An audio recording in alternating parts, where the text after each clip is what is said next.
Tite chapitre 2, verset 11. Il dit, car la grâce de Dieu, source du salut pour tous les hommes, a été manifestée. La grâce de Dieu, source du salut, la grâce de Dieu, source du salut, a été manifestée. Lorsqu'on parle du salut, on est en train de parler de être délivré de quelque chose, sauvé de quelque chose. C'est aussi le soutien de Dieu. Alléluia. Donc la grâce de Dieu qui est la source du salut.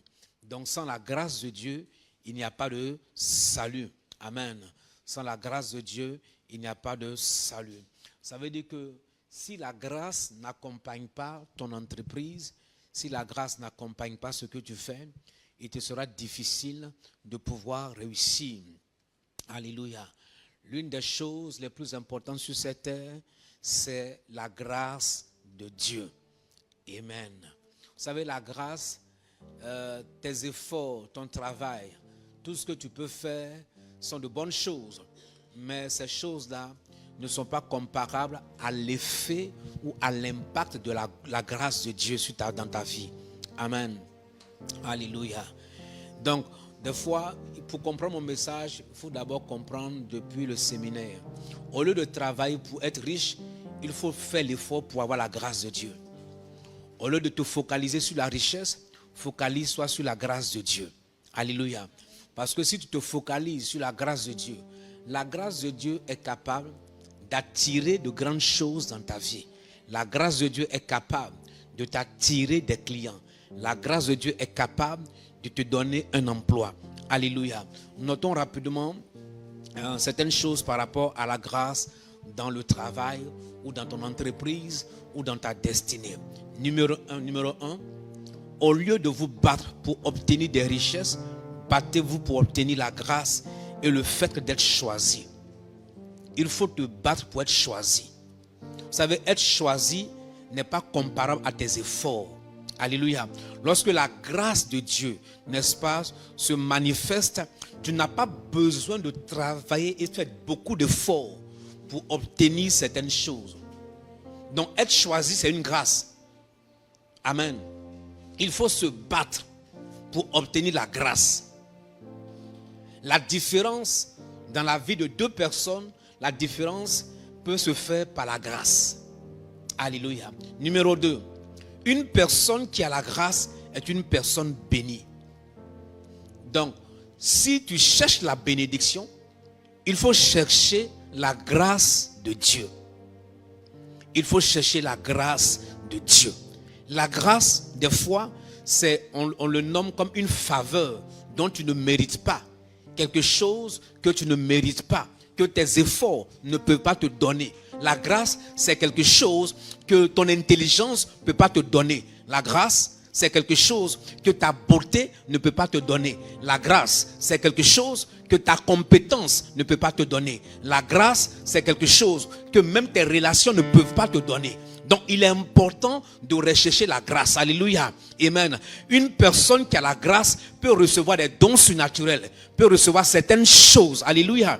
Amen. Donc, il est important de recevoir la grâce. La grâce peut attirer les bénédictions. La grâce peut attirer un emploi. La grâce peut attirer, n'est-ce pas, une promotion. Numéro 3. Avoir la grâce, c'est être choisi sans raison particulière. Donc, quelqu'un peut choisir ton entreprise à cause de la grâce. Une personne peut choisir de te donner un emploi à cause de la grâce. On te choisit sans raison particulière. Alléluia. Des fois, la personne peut te choisir sans savoir pourquoi elle t'a choisi. On peut t'accorder un privilège sans savoir pourquoi on t'accorde ce privilège. Et c'est lié à quoi? À la grâce. Amen. Dis au voisin, dis à quelqu'un, cherche la grâce. Ça permet aux gens de te choisir sans raison particulière. Il y a des personnes qui choisissent par rapport à ton visage. Mais d'autres personnes peuvent choisir sans raison. Sans raison particulière. Ce n'est pas parce que tu as un emploi, tu as du moins des diplômes que les gens te donnent un poste. Tu n'es pas la seule personne qui a ce diplôme. Et tu n'es pas la seule personne qui a aussi à postuler dans cette entreprise. Mais on peut te donner ce poste à cause de la grâce de Dieu. À cause de la grâce. Numéro 4.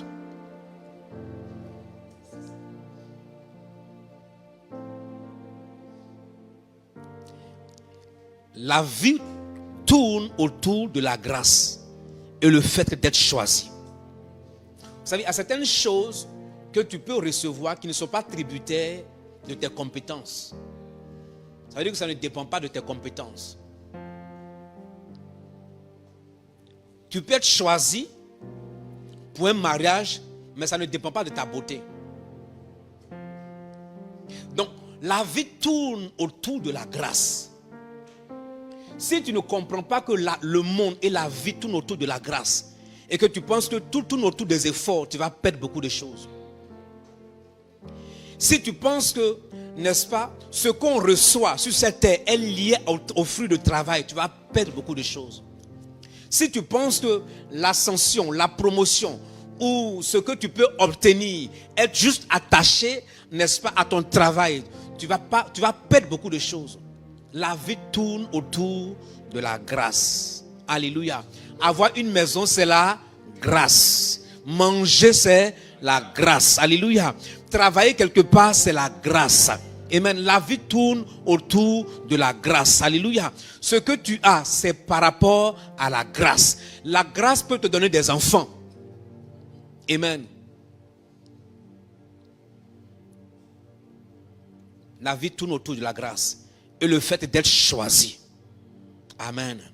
Écoute, les plus grandes promotions des fois, ou les plus grands postes que tu peux avoir, ne dépendent pas forcément de ton éducation, ni de là où tu as travaillé, ou par rapport à tes études.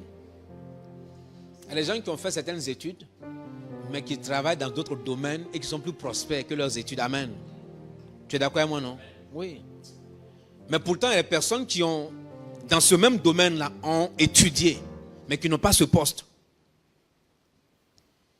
Donc le fait d'être choisi, c'est une grâce. C'est pourquoi chaque fois que tu pries, chaque fois dans ta vie, dis Seigneur, que je sois choisi sans raison. Amen. Que je prospère sans raison. Alléluia. Tu sais, l'une des expériences qu'une femme peut faire dans toute sa vie, c'est d'être choisie comme épouse. Tu sais pourquoi? Parce que dans cette vie de l'homme, là, si quelqu'un t'a dit, il y a un homme. Vous savez, l'erreur que beaucoup de personnes font quand est-ce qu'on veut se marier, ou bien après le mariage que les gens ont prêché, c'est qu'on te dit qu'il y a juste une seule personne qui soit compatible à toi. Ça n'existe pas, c'est du mensonge. Il n'y a pas juste une seule personne qui peut te convenir. Ça n'existe pas au monde. Il y a plusieurs personnes qui peuvent te convenir. Il y a plusieurs personnes qui peuvent convenir à une femme, plusieurs personnes qui peuvent convenir à un homme.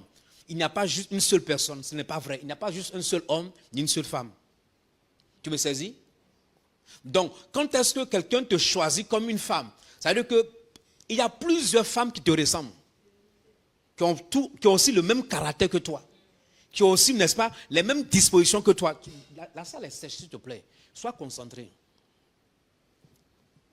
Qui ont la même disposition que toi. Dans ce cas-là, tu vas voir qu'à un moment donné, si on t'a choisi, c'est une grâce. C'est une grâce de te choisir. Donc, quand tu vois ça, parfois tu te dis c'est la grâce. Tu me saisis? C'est pourquoi quand tu méprises la grâce, il te sera difficile de recevoir encore la grâce. Chaque grâce que Dieu te fait, quand tu méprises la grâce, il te sera difficile de recevoir encore cette même grâce. Amen. Dis à quelqu'un, il y a plusieurs personnes qui te ressemblent. Et qui ont le même talent que toi. Yeah. Ils ont les mêmes compétences que toi. N'est-ce pas? Oui. Donc quand ils disent non, si tu me quittes, tu ne vas pas trouver de mari, ce n'est pas vrai. Elle peut trouver encore un autre mari plus joli que toi. Yeah. Tu n'es pas le seul homme qui la convient. Donc le fait qu'elle t'a choisi aussi, c'est une grâce. Ou bien? Ouais. Donc le fait d'être marié, c'est une grâce d'être marié. Il y a des femmes qui sont plus belles, n'est-ce pas, que toi. Elles ne sont pas mariées. Elles ont travail. Elles cherchent l'homme juste, elles vont aider l'homme. Toi, tu n'aides même pas le monsieur. Mais on t'a marié. C'est une grâce. Et puis, il te donne encore l'argent et tu fais ta tête. Amen. Il y a des hommes et les femmes les aident. La femme t'aide, tu n'as rien t'aide pour aller de l'avant. Elle t'aide à bien gérer ton argent. Ce n'est pas celle qui vole ton argent. C'est une grâce d'avoir une telle femme. Si tu as une femme qui peut t'aider à aller de l'avant, si tu l'as abandonnée, celle qui va venir maintenant manger. Dis Seigneur, que ta grâce me choisisse. Amen. Que ta grâce me choisisse. Si tu veux un emploi, c'est la grâce qui va te donner cet emploi. Dans la Bible, quand tu lis la Bible, il y a plusieurs personnes qui ont reçu la grâce de Dieu. Prenez l'exemple d'Israël. Étant en Égypte, ils sont sortis avec de grandes richesses, de grands biens. Pendant que les Égyptiens s'attelaient à travailler, à être riches, Israël, à un moment donné, a recherché la grâce. Et lorsque Israël a reçu la grâce, la Bible dit Israël est sorti avec de grandes richesses. Lisons un texte, Exode 3, verset 21, verset 22.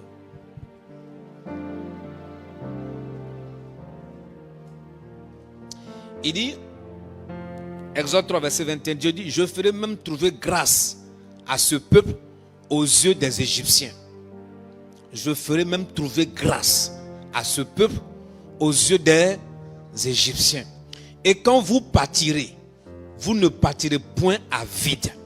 Chaque femme demandera à sa voisine et à celle qui demeure dans sa maison des vases d'argent, des vases d'or, des vêtements que vous mettrez sur vos fils et vos filles, et vous dépouillerez les Égyptiens. La grâce permet, quand la grâce est sur ta vie, des personnes sont capables de te donner leur richesse. Ils vont t'aider à aller de l'avant. Ils vont t'aider à obtenir quelque chose. Amen. Lisons deuxième texte, Exode chapitre 12, 35 à 36.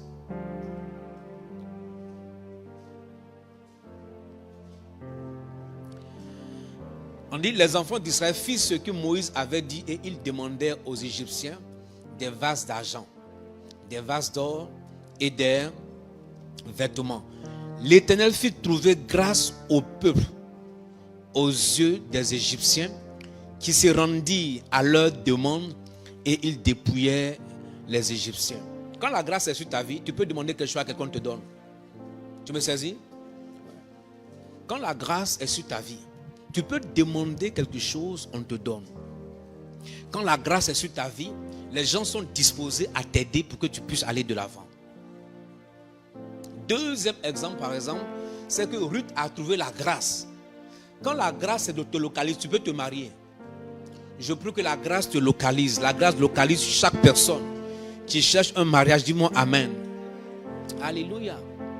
Ruth connaissait l'histoire de Ruth, qui a perdu son mari. Elle est partie avec sa belle-mère à Bethléem. Et la grâce permet à Ruth de rencontrer l'homme le plus riche de la ville. L'homme le plus riche.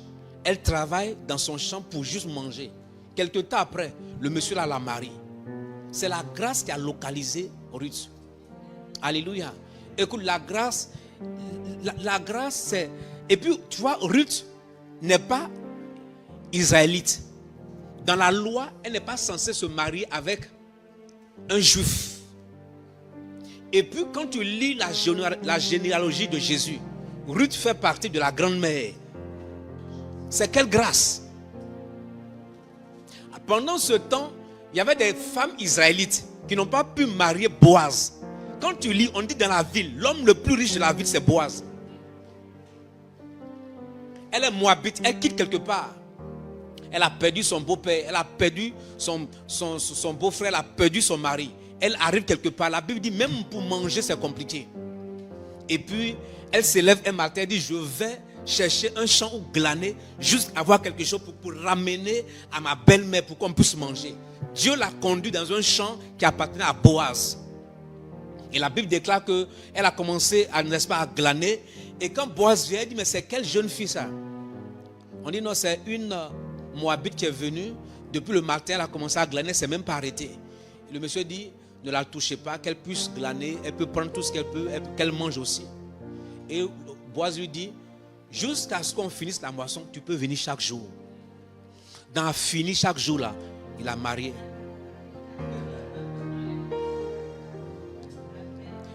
Mais est-ce que Boaz, qui est l'homme le plus riche là, est-ce qu'il n'y a pas de femme à Bethléem? Écoute, quand tu es riche là, toutes les femmes te veulent. Et puis toutes les femmes sont belles. N'est-ce pas? Et puis on prend une étrangère. Étrangère. C'est comme si la malédiction est sur sa vie. Et selon la loi, même une Moabite ne peut pas rentrer jusqu'à la 4e génération dans l'assemblée de Dieu. C'est une loi depuis Lévitique. Mais à cause de la grâce, lisons comment la grâce l'a localisé. Ruth chapitre 2, lisons versets 10 à 14.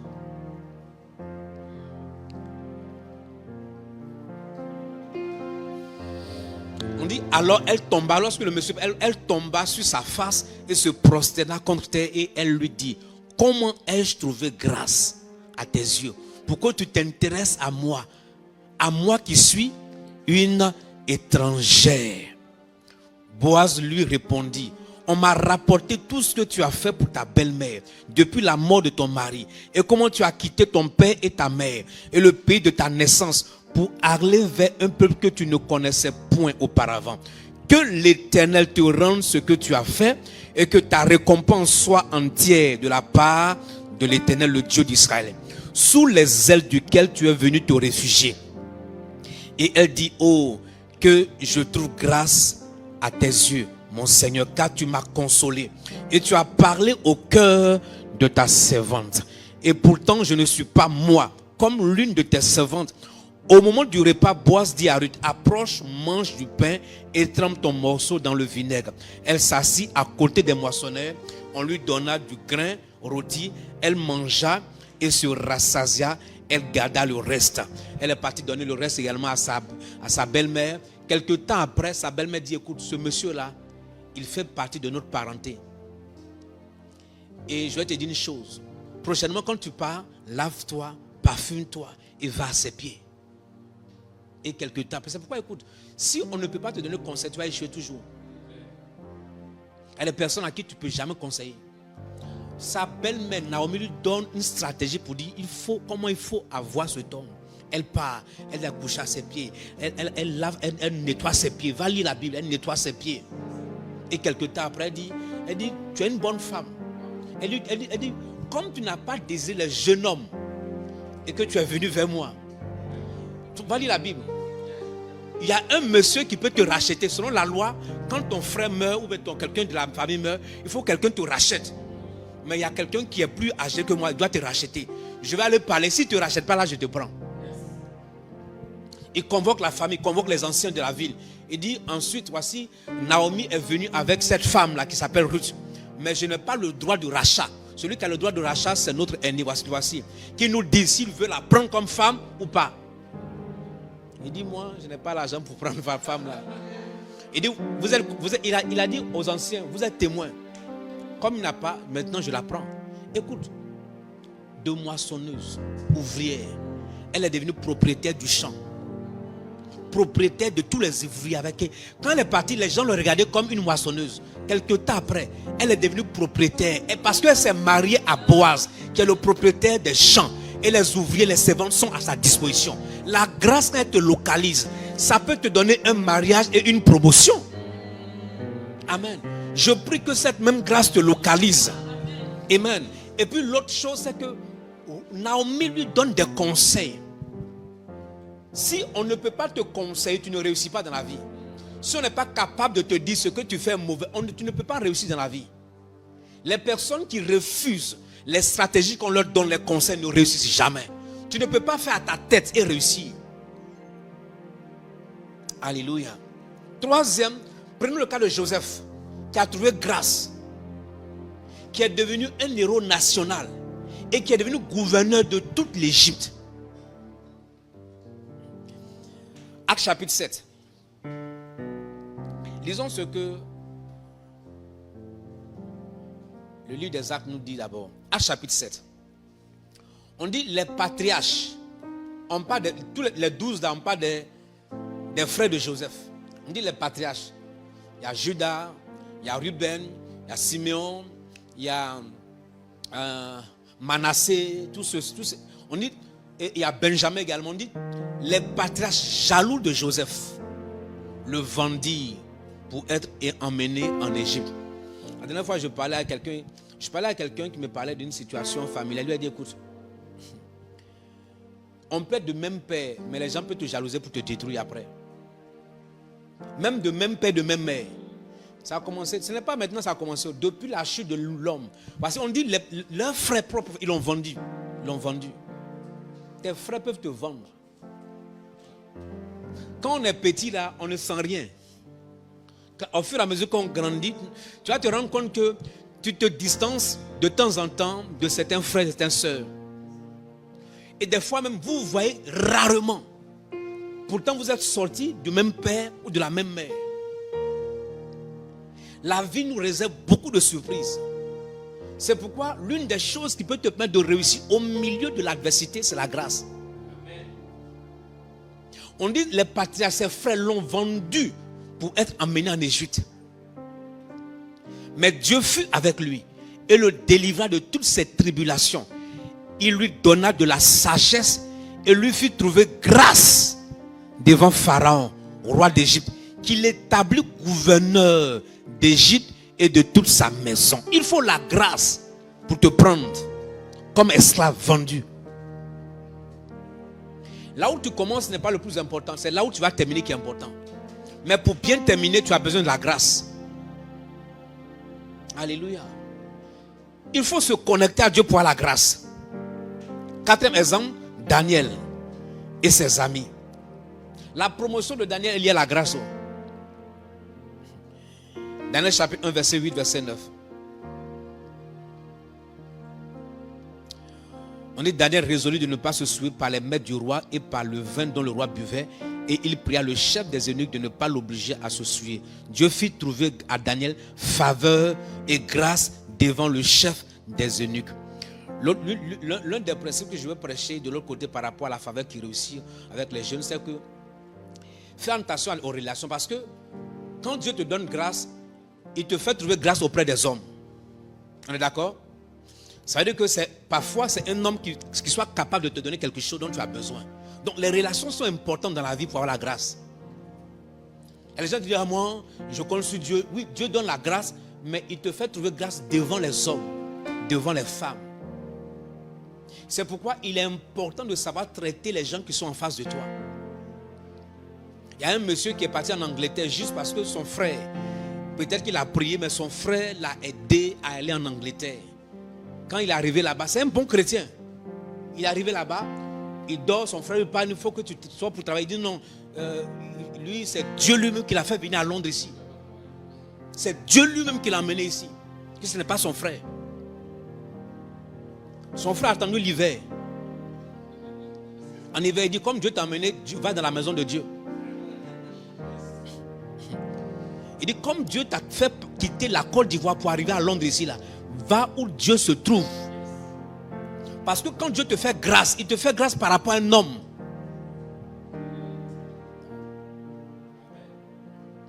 Et quand tu vois ce que Daniel est devenu plus tard, il a été gouverneur lui aussi à cause de la grâce. Daniel était étranger. Avec Shadrach, Meshach, Abednego, ils ont été élevés à cause de la grâce.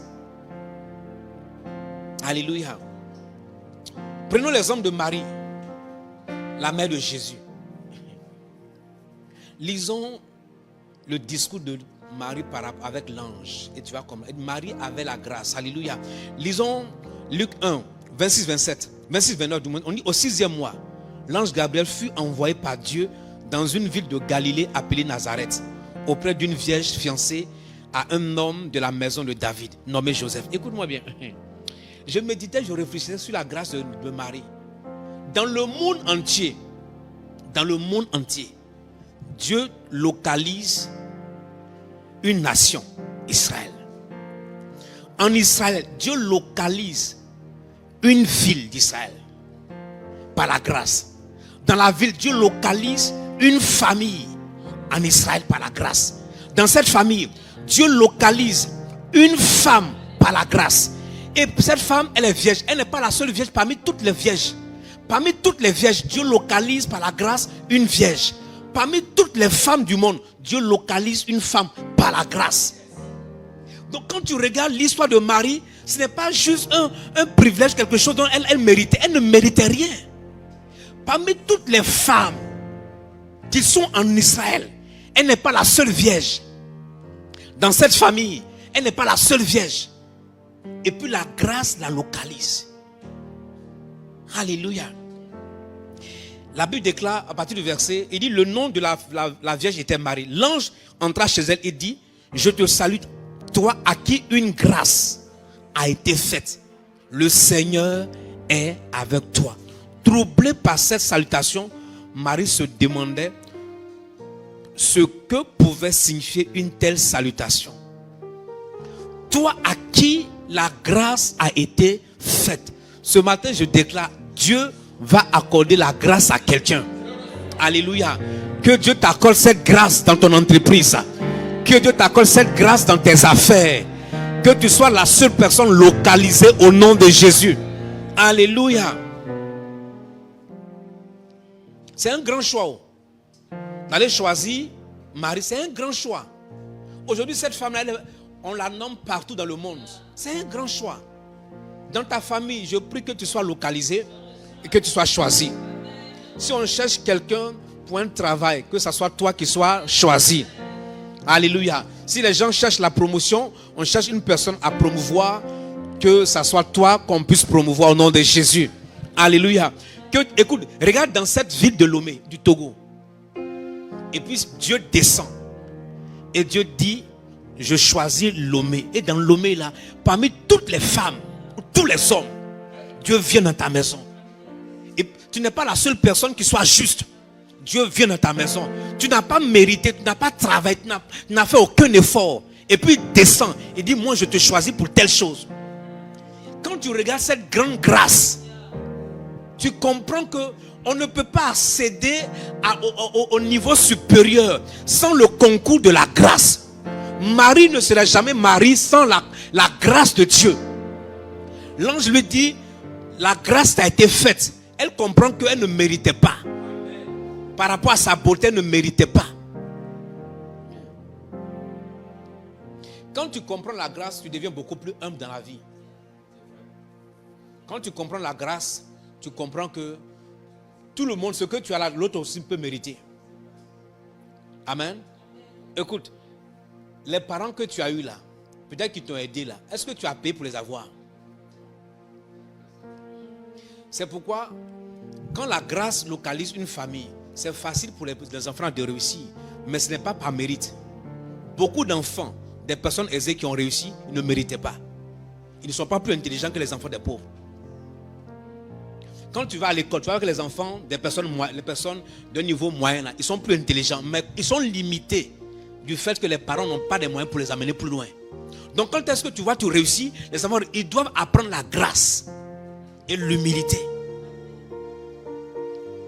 Il y a des vauriens qu'on a envoyés en France jusqu'en Europe, on a trafiqué les diplômes pour leur donner. Ils sont venus en Afrique, nous gouverner encore. Ils sont venus en Afrique nous diriger.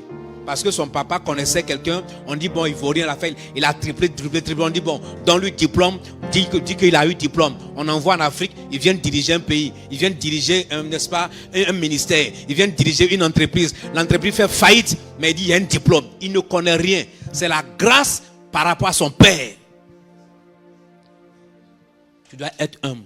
Il ne faut pas nous dire que tu es plus intelligent que nous tous. C'est pourquoi quand les présidents africains, écoutez-moi, les présidents africains, quand ils sont au pouvoir longtemps, ils ne sont pas plus intelligents que nous tous. Il suffit de prendre n'importe qui. On met les moyens à tes côtés, tu vas réussir. Pour réussir, pour gouverner un pays, on n'a pas besoin d'être intelligent. On a besoin juste de personnes autour de soi. Tu as fait 40 ans, 50 ans, le pays est pauvre. Et tu dis, tu es plus intelligent que nous tous. Nous tous, on est allé à l'école. Dis-toi que c'est la grâce qui t'a localisé. C'est tout. Que la grâce localise tous les enfants au nom de Jésus. Comment on fait pour obtenir la grâce? Maintenant, laisse-moi prêcher. Comment on fait pour obtenir la grâce? Premier point, recherchez la grâce dans votre travail en étant clément et honnête. La clémence, c'est aussi la compassion des autres. C'est aussi faire, c'est-à-dire que c'est faire miséricorde aux autres. Il faut être honnête. Écoute, une personne honnête attire la grâce. Alléluia. Il faut, écoute, ça ne sert à rien d'être trop dur avec les autres. D'être intransigeant avec les autres. Il y a des gens qui ne pardonnent jamais. Qui ne donnent jamais une autre chance aux autres. Il faut que tu arrives à être indulgent envers les autres. Il faut leur montrer la compassion. Quand tu lis Proverbe 3, verset 3, verset 4. Proverbe 3, verset 3 au 4. On dit que la bonté et la fidélité ne t'abandonnent pas.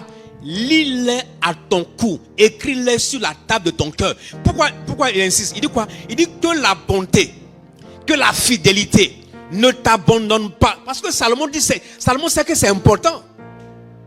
Pourquoi il dit lis-les à ton cou? Il faut écrire pour que ça soit là tout le temps, pour que tu saches. Il dit écris-les sur la table de ton cœur. Tu accueilleras ainsi de la grâce et une raison saine aux yeux de Dieu et des hommes. Écoute, quand tu es compatissant, les gens t'aiment beaucoup. Imagine tu es le superviseur d'un groupe et que tu as la compassion. Quand quelqu'un fait que tu es indulgent, ça veut dire que ça fait plaisir aux gens de travailler avec toi. Et le jour où tu fais des erreurs, les gens vont te pardonner. C'est pourquoi, pour avoir la grâce des hommes et la grâce de Dieu, sois clément envers les gens. Quand quelqu'un fait quelque chose, tu peux te dire, toi aussi, tu peux faire la même chose. Écoute, le fait que des fois une personne fasse une erreur ne veut pas dire que la personne est tellement mauvaise. Il faut savoir être clément des fois. Peut-être la personne se trouve dans une situation difficile. Mais les gens n'aiment pas pardonner. Ils n'aiment pas être compatissants. Ils ne sont pas indulgents envers les gens. Ils sont tellement durs. Si tu es dur, tu ne reçois pas la grâce de Dieu. Dis à quelqu'un, s'il te plaît, mon frère, ma soeur, sois clément, sois indulgent envers les gens. Alléluia. Sois indulgent, sois clément. Un jour, Dieu m'a dit, beaucoup d'entre vous, vous ne recevez pas la grâce parce que vous êtes trop dur envers les gens. Je parle encore à tous ceux qui sont ici. Beaucoup d'entre vous là. Tu n'as pas la grâce parce que tu es trop dur. On a l'église, ton visage est un visage d'ange. Mais ton cœur est un cœur de démon. C'est-à-dire que tu n'es pas démon, mais c'est ton cœur qui est le démon. Soit tu n'es pas démon. Ton cœur manifeste la démonisée. Et quand tu regardes les gens, quand quelqu'un fait quelque chose, là maintenant tu réponds. Quand tu es assis dans un taxi, la dame là t'a mis son pied juste un peu. De toute façon, tu commences à parler. Elle sait qu'elle a mal agi. Tu parles jusqu'à destination. Tu n'arrêtes pas. Tu n'es même, quand elle a un enfant, l'enfant t'a fait un peu comme ça. Hey, tu montes ici à tes enfants, tu commences à parler comme si tu n'as pas d'enfant. Un enfant en train de jouer dans la rue, un enfant t'a peut-être tapé son ballon. Aïe, aïe, aïe, aïe, aïe, aïe. Tu poursuis l'enfant dans la rue, en tout cas tu l'attrapes. Et Dieu te regarde. Et demain tu dis, Seigneur, ta miséricorde. Est-ce que tu as fait miséricorde à l'enfant? Écoute, Dieu donne la grâce aux gens qui aiment faire donner grâce aux autres. Sois clément, sois honnête. Il ne faut pas tromper les gens. L'honnêteté va te préserver. Écoute-moi bien. Quand tu es honnête, tu peux dormir sereinement. Mais ceux qui ne sont pas honnêtes, ils ne sont pas tranquilles. Ils se disent, un jour, on peut me découvrir. Dans ma malhonnêteté, on peut savoir que j'ai fait quelque chose. Dis à quelqu'un, sois honnête. Dis-lui, sois honnête. Pour avoir la grâce, sois honnête. Et même, dis-lui, regarde quelqu'un en face. Dis-lui, sois honnête. Et que la grâce soit écrite dans ton cœur. Peu importe l'erreur, dis à la personne, ok, j'ai compris. Tu as mal agi, je n'ai pas apprécié, mais j'ai compris. Il ne faut pas toujours sanctionner. Même tes propres enfants, il ne faut pas les sanctionner. Si ta maman te sanctionnait, tu serais mort aujourd'hui. Tu n'allais pas vivre. Ce que tu as fait subir à tes parents, on ne t'a pas expliqué. Moi, je vais t'expliquer. Ce que tu as fait subir à tes parents. Hier, j'étais à la maison. Et puis, le petit, il a 6 mois, il commence à... Il dit, mais toi, tu n'as même pas encore fait 4 pas, tu veux t'arrêter, tu bouges. J'ai dit à SP, cherche-moi les agrafes de la grâce, parce qu'on a une télévision de moins 65 pouces. Soit que 65 pouces, c'est pas plus de 66, soit 15. Il dit, cherche-moi les agrafes là. On va chercher les gens pour me coller ça d'ici un mois et demi, au mur un peu élevé. Parce que je me suis rappelé que un jour, je suis allé à l'église, il a lavé ma télévision. Il a pris ses pierres. C'est la première fois que j'achète écran plasma. Je n'ai pas encore fini de payer. Le gars là, je suis allé à l'église, je reviens. Il a pris l'écran, il pouvait arriver. Il a lavé ma télévision, je viens. La télévision est devenue rouge. Quand hier je parlais, SP dit, et c'est vrai, il dit, va lui demander, il ne sait pas. Mais il ne sait pas, il a grandi, il a oublié. Mais moi je n'ai pas oublié. Demain quand son fils va faire, il va le chicoter. Moi je ne l'ai pas chicoté.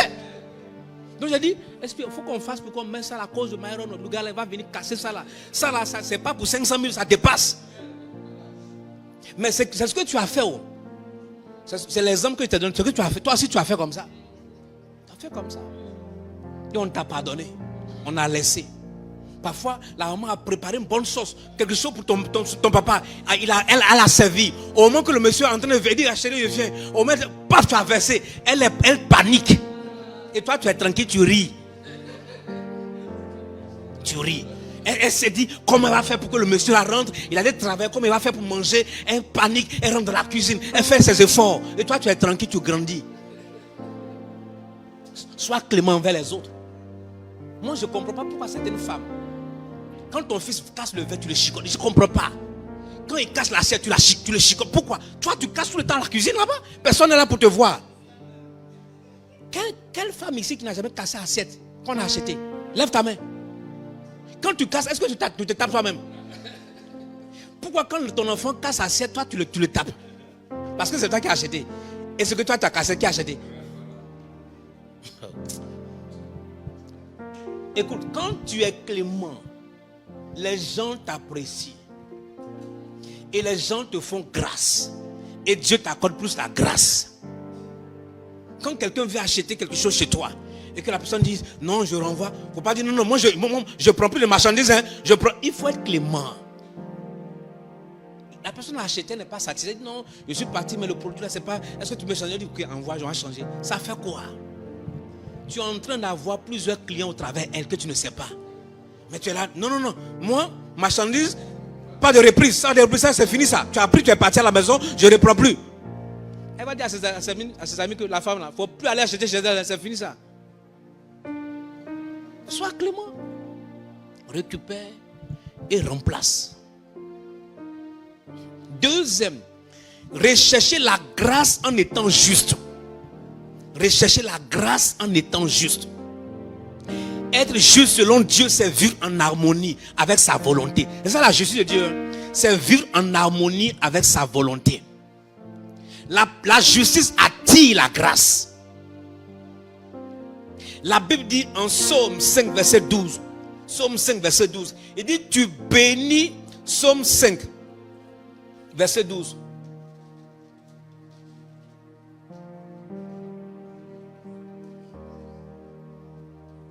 Ok. Cherche-moi. Quand tu bénis le juste, ô Éternel, tu l'entoures de ta grâce comme d'un bouclier. Rapidement, laisse-moi chercher. Tu l'entoures de ta grâce comme d'un bouclier. Tu bénis le juste.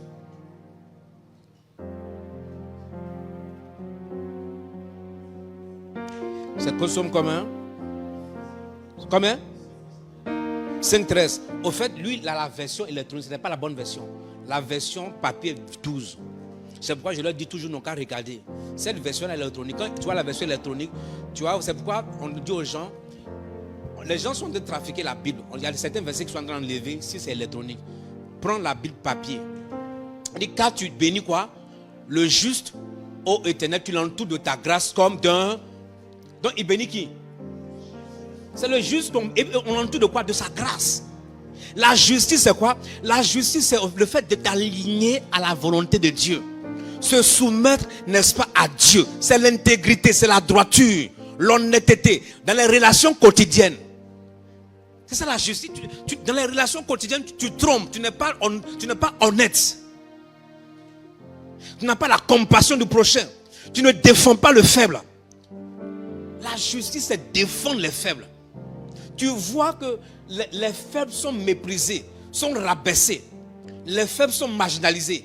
Mais toi, tu connais la justice, mais tu es du côté de l'oppresseur. Et tu ne peux pas ouvrir ta bouche pour parler. Et tu viens à l'église, Seigneur, bénis-moi. Comment on peut bénir quelqu'un qui est du côté de ceux qui oppriment la personne qui a raison? La personne a raison, on la met en prison. Et toi, tu ne dis rien. Et tu sais, tu te tais. Jacqueline recherche la grâce. Ésaïe 3, verset 10. Ésaïe 3, verset 10. Il dit, dites que le juste prospérera. Il dit, dites, déclarez. Que moi je dis, le juste prospérera. Car il jouira du fruit de ses œuvres. Donc la justice c'est quoi? C'est s'aligner à la volonté de Dieu. Quand Dieu dit, je n'aime pas ça, c'est sa justice. Tu dois dire, je n'aime pas aussi ça. Quand Dieu dit, j'aime telle chose, tu dois te dire, j'aime aussi telle chose. C'est sa justice, sa volonté. Certains d'entre nous, il y a certaines choses que toi tu aimes que Dieu n'aime pas. Mais ce n'est pas juste le péché. Il ne faut pas confondre le péché avec la justice de Dieu. La justice de Dieu, quand Dieu dit, je déclare telle chose juste, telle chose bonne. Les gens peuvent dire telle chose est mauvaise, mais Dieu dit ta chose est bonne. Quand Chiméi regarde David, il dit tu es méchant, tu es mauvais, tu as pris femme de quelqu'un, tu as tué les gens et Dieu te retire la royauté. Mais Dieu regarde David, il dit quoi? Toi, tu es l'homme selon mon cœur. C'est ça qu'on appelle la justice de Dieu. Sa volonté. On dit déclare que le juste va prospérer. Est-ce qu'on s'aligne selon la volonté de Dieu? Ou on fait ce qu'on veut? Des fois Dieu te dit quelque chose, tu ne fais pas. Tu sors de sa justice. Il ne peut pas t'accorder la grâce. Alléluia. 3. Sachez saisir la grâce pendant le temps de la grâce. Il y a un temps de la grâce. Elle ne reste pas éternellement. Ce temps, c'est une saison, c'est une période. Dieu fait grâce à certaines personnes à une période précise.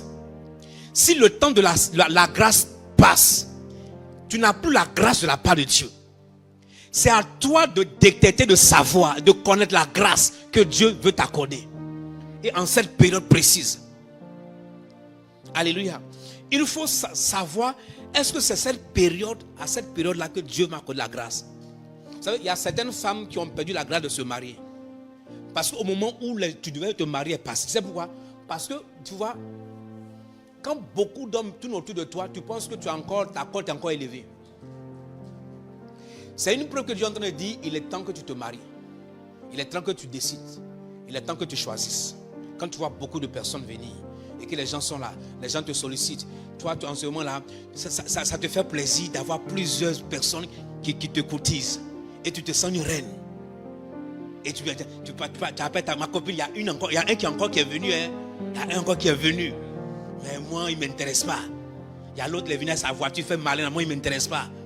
Je vais voir encore. Et c'est une saison. À un moment donné, c'est comme les fourmis qui cherchent tout ce qui est mielleux, tout ce qui est sucre. Quand le soleil vient, disparaissent. Et à un moment donné, tous ceux qui viennent disparaissent. Et toi-même, ton téléphone ne sonne plus. Il faut savoir que la période de la grâce est finie.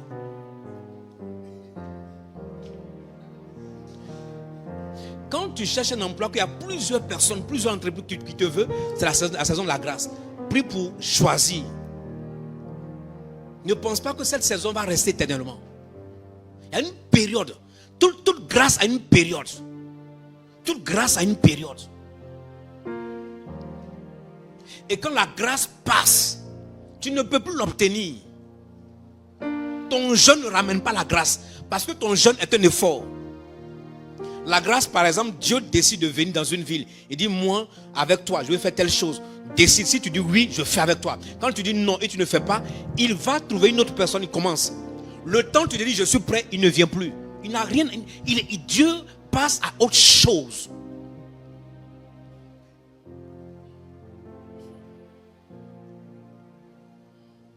Tu sais qu'il y a certaines choses que tu n'as pas fait quand Dieu te donne la grâce de faire.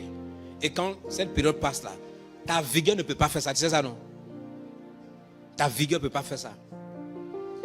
Toi, je dis souvent, quand je rencontre certaines personnes, je parle avec les jeunes hommes, pas certaines personnes mariées, je dis, c'est maintenant, il faut profiter. À un moment donné, tu ne peux rien faire. Si tu es marié, tu es jeune, sortez, allez quelque part, profite de ta relation. Quand tu auras 50, 50, 60, c'est fini. Tu vas désirer certaines choses que tu ne peux pas faire. Si tu veux faire, on va te trouver dans l'hôtel mort. Tu n'as pas dit que les gens meurent dans les hôtels, on n'a pas entendu ça? Les vieux de 65 ans là, ils vont dans les hôtels, meurent. Quelque chose que quand tu étais jeune, tu peux faire, tu n'as pas fait. La saison de la grâce de faire des vœux apostoliques est passée. Oui, il y a des saisons comme ça qui passent, tu ne peux plus rien faire. Si tu veux faire, on va prendre ton cadavre pour l'enterrer. Donc, chaque veillée a sa saison. Il faut comprendre que tout ce qu'on fait sur cette terre, c'est par saison. La force, c'est par saison. Il y a certains jeunes là que je fais parfois, parfois, il faut 3 jours de jeûne par semaine. Il va arriver à un certain âge là, je ne pourrai pas faire 3 jours de jeûne par semaine. Je suis en train de maximiser avant cet âge où je ne pourrais pas. Donc je me dis quoi? Je quantifie d'abord. Donc chaque semaine, 3 jours, je le fais. Mais je peux le faire parce que mon corps peut subir, peut supporter. À un moment donné, je ne pourrai pas. Donc ce n'est pas à 65 ans que je vais commencer à jeûner, faire ministère. Ça c'est la mort. Tu jeûnes, tu tombes, tu jeûnes, tu tombes, tu tombes. C'est pas démon. Ton corps ne peut plus. La grâce de faire les jeûnes, c'est passé. Il y a la grâce de pouvoir. Écoute, c'est pourquoi tu vois, parfois on voit les moments là, elle teint les cheveux. La grâce de teindre les cheveux là, la saison est passée. Où les gens te remarquent là. Tu vois les moments là, tu vois dans les funérailles, elle a teint ses cheveux. Ah, maman, tu vas voir une femme de 55 ans, 65, elle a teint les cheveux en funérailles. Tu cherches qui en funérailles? On est venu enterrer un mort. Toi, tu veux séduire les gens. Le mort là, tu veux séduire les gens. Parfois quand je regarde, je dis, mais maman, ta saison est passée. Dans mon cœur, je dis, maman, ta saison est passée. Il faut laisser cette histoire. Personne ne va te regarder.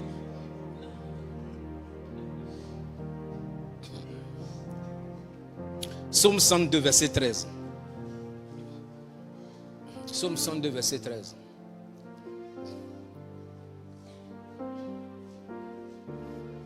Affiche-moi entre le 14 et le 12 alors. Cherchons le 14 ou le 12. L'un ou l'autre, je veux voir. Il dit, tu te lèves, tu auras pitié de Sion, car le temps d'avoir pitié d'elle, le temps fixé est à son terme. Donc le temps fixé, verset 14, affiche-moi 14, le temps fixé est à son terme. Donc, il dit, le temps d'avoir pitié d'elle, le temps fixé est à son terme. C'est-à-dire le temps où on doit avoir pitié de toi, c'est passé. Le temps de la grâce est passé. Il y a une saison de grâce. Quand tu travailles dans une entreprise, il faut savoir qu'il y a des opportunités, c'est les saisons de grâce. Il faut saisir. Si ça passe, c'est fini.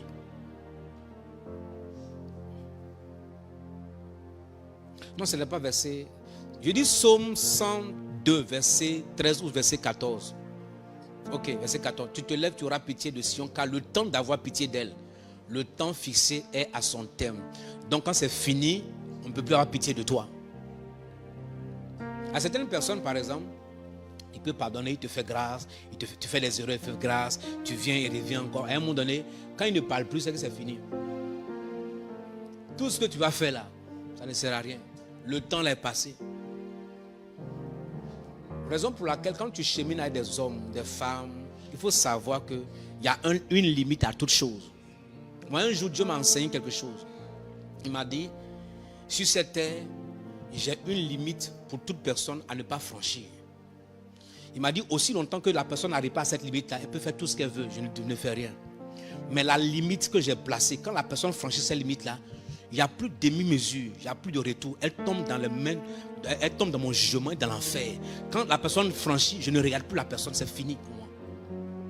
Donc, il y a certaines personnes qui commencent sur cette terre, tu fais certaines choses, c'est le temps de la grâce. Tu vois, tu fais tes caprices, le monsieur ne dit rien, hein, tu pleures un peu, il va t'acheter quelque chose, tu fais tout ça, parfois tu casses télévision, il va reprendre télévision encore, tu dis rien, hein, tu vois, à un moment tu es fâché, tu vois, tu casses le réfrigérateur, il va y reprendre encore, et parfois mais il est dans la voiture, tu es jalouse, tu viens casser les vis, il repasse encore, et toi tu penses que non, c'est tes caprices. Le temps d'avoir pitié de toi va pas venir. Quand la saison passe là, il faut casser vite, tu vas comprendre. Le jour où tu commences à faire certaines choses et sa réaction change, il faut savoir que la saison est finie, donc je dois changer. Quand tu marches avec un homme et que malgré tes erreurs, la personne ne dit rien. Tu marches avec une femme, tu marches avec une personne, malgré tes erreurs, la personne ne dit rien. Il faut savoir qu'il te fait grâce toujours. Et quand le jour, il change brusquement, c'est qu'il dit que assez, cette saison est passée. Il faut que tu te rappelles. Par exemple, quand tu viens de te marier ou tu es fiancé, quand vous partez quelque part, quand le monsieur les voit caillou, il dit, chérie, il y a caillou. Et tu enlèves ton pied. Ça, c'est une saison. C'est une saison. Vous partez à l'aéroport, comme ça, vous voyagez à l'aéroport, tu dis, chérie, où se trouvent les toilettes? Il dit, laisse-moi chercher. C'est par là, va. Ça, c'est une saison. Une saison. Une saison. Vous partez, dès que vous rentrez dans la voiture, il t'ouvre. Ça, c'est une saison. Il t'ouvre la porte et tu rentres. Il ne faut pas penser que tu es reine. C'est une saison. Quand la saison passe, vous êtes en train de marcher, il y a caillou, ça te dit, tu vois pas clair. C'est que la saison est passée. La saison de te montrer le caillou là est passée. On va te dire la saison où tu dois voir clair arriver. Tu dois comprendre ça. Quand vous partez à l'aéroport, quand je te dis, chérie, il n'y a pas de toilette, tu sais pas lire, va lire et tu vas chercher. La saison là est passée. Il y a une saison pour toutes choses. Yeah. Le jour où vous montez dans la voiture, il ne va pas ouvrir. Tu dois ouvrir par tes mains. Si tu n'ouvres pas, je vais partir pour te laisser. Parce que la saison, on ouvrait là, on te courtisait. Tu sais pas que... Est-ce que tu as vu quelqu'un qui cherche un poisson, il n'a pas donné, il n'a pas? Tu as vu un maison direct pour attraper le poisson? On met quelque chose pour que le poisson vienne. Quand tu es venu et qu'on t'a attrapé, la saison où on t'a attrapé, c'est fini ou bien? Tu n'es plus dans l'eau. Les données changent. On est ailleurs. Mais quand tu ne comprends pas, tu fais parler toujours dans la maison. C'est ça le problème qu'on a avec les femmes et les hommes. Au fait, à un moment donné, c'est passé. Le temps est passé.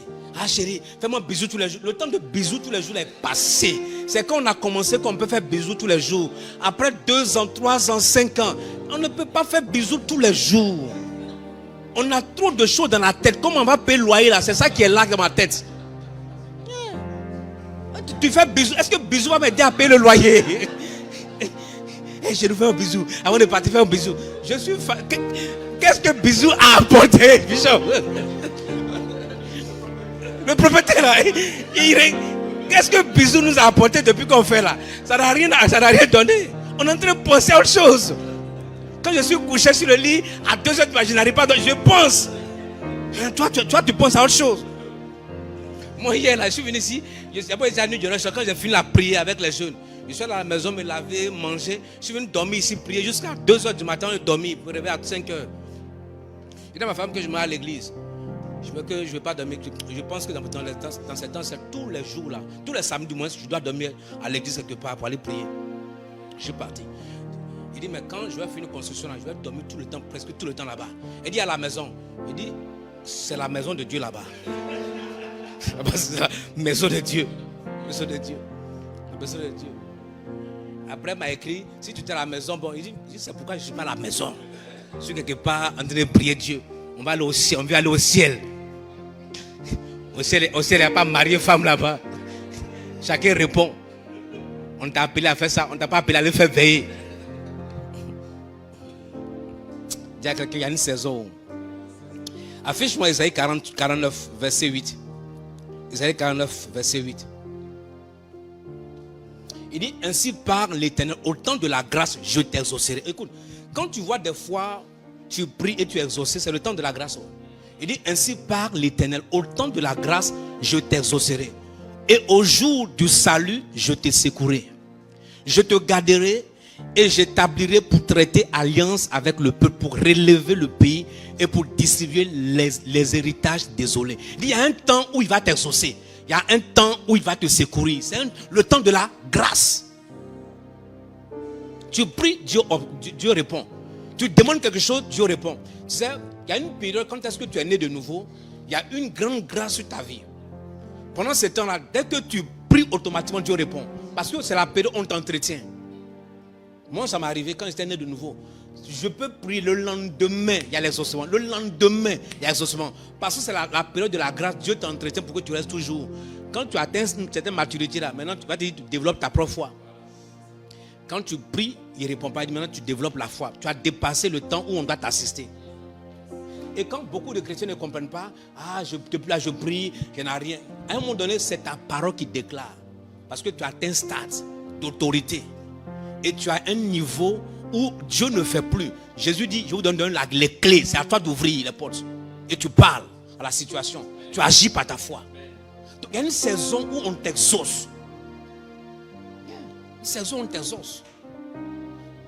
Quand tu vois un homme qui ne s'est pas marié, je n'ai pas dit qu'il s'est marié à divorcer, il ne s'est pas marié qu'à 50 ans, il ne va pas se marier. Moi, il te dit, si tu vois un homme, il a 25 ans, il a vieilli, il a fait 25 ans encore de plus, et il a eu 50 ans, 52 ans, il n'a jamais été marié. Il ne faut pas marier cet homme. Femme, si tu l'as vu, il faut le fuir. Je te dis la vérité. Un homme qui n'a jamais été marié jusqu'à 55, il cherche à se marier, c'est un danger public. Parce que son temps de se marier est fini. C'est l'homme qui décide de se marier. Ce n'est pas la femme. C'est l'homme qui décide. À 25 ans, tu commences à travailler. À 35 ans, tu n'as pas marié. À 40 ans, tu as attendu quoi? Dis-nous, qu'est-ce que tu as attendu depuis jusqu'à 50 ans tu cherches à te marier? Quand tu vois, c'est les gens très difficiles, compliqués. C'est les gens qui vont au marché eux-mêmes. C'est les gens qui comptent les poissons que tu as achetés. Il va compter les tomates fraîches que tu as achetées. Il va te demander le prix, la monnaie du marché. Une personne comme ça, lui-même il rentre à la cuisine, il sait préparer le riz, il couvrit avec des sachets. Quand tu vas préparer, il dit le riz n'est pas doux. Les gens comme ça, ils ne doivent pas se marier. Il ne faut pas le marier, je te dis la vérité. Sa saison de se marier est finie. Si tu te mets avec lui, tu vas pleurer, je te dis la vérité, tu vas pleurer. Tu vas pleurer amèrement, je te dis la vérité. Un homme comme ça là, son temps de se marier est fini. Laisse-le vieillir, il n'a qu'à aller au ciel. Il n'a qu'à le sauver, il n'a qu'à aller au ciel. Sans mariage, sans enfant. Généralement, tu n'as pas eu de famille. Moi, j'ai parlé à plusieurs personnes. Tu vois, mon grand frère n'est pas marié, il a 50 ans, il n'a pas d'enfant. Comme c'est comme ça se passe. Moi, j'ai un nom comme ça. Un nom, c'est, je pense que c'est après ma maman, c'était lui. C'est ma grand-mère le préparait à manger. Et quand je parle, ça veut dire qu'il a plus de 50 ans. Ma grand-mère prépare à manger à ce temps. Ma grand-mère lui donne encore l'argent. 55 ans. À l'époque, il est décédé maintenant il y a très longtemps. Mais à 50 ans, ma grand-mère lui donne l'argent. Tout l'argent à la grand-mère, elle appelle. On va lui préparer à manger. Un gars comme ça, il ne peut pas se marier. Il a fait un enfant, une seule fille, c'est fini. Avec une femme, on ne sait même pas clairement, la femme là-bas, la fille là, on l'a pris, elle est avec nous quelque part là-bas. C'est fini. Il ne peut pas se marier. Sa saison de se marier est finie. Regardez un homme, il faut lui dire que hey, ta saison est en train de passer. Il faut lui dire, s'il n'est pas encore marié, dis-lui ta saison est en train de passer, fais attention. Yeah. Et pourquoi tu es jeune homme, 25 ans, 27 ans, 28 ans, il faut te marier. 29 30 ans, il faut te marier. On ne se marie pas parce qu'on a l'argent, on se marie parce qu'on veut. Et après, on construit la vie. Amen. Ouais. Sinon, si tu dépasses cet âge-là, c'est fini. C'est fini. C'est pourquoi tu vois quelqu'un, il a 60 ans, il veut faire une jeune fille de 20 ans. Attends. Tu peux supporter? C'est-à-dire que dans la vie, les gens ils cherchent leurs propres problèmes et leurs propres morts. Voilà. C'est-à-dire qu'après, il dit j'ai crise cardiaque. Après, il dit non, mon cœur bat trop fort. Comment ton peuple.